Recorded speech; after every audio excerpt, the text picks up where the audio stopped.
Hello guys, welcome to our YouTube channel, and today we are going to learn how to delete Gmail emails. So let's get started.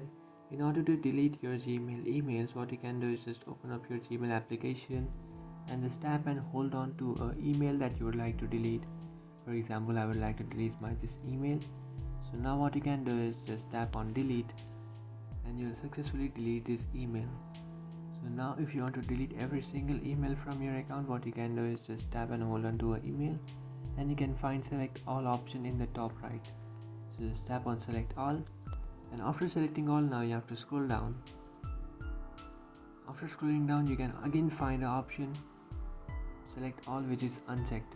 So just again tap on select all and then again scroll down, and then after scrolling down it will be unchecked again. So again you have to check, and every single time that you check this option, the amount of emails that you are selecting will be increased.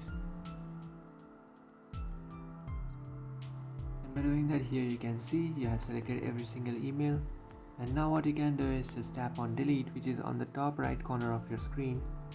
And after tapping on delete, you will successfully delete your email address. So that's it guys, this is how to delete Gmail emails. If you find this video helpful, don't forget to like and subscribe to our channel. If you have any doubts, feel free to comment below. Thanks for watching.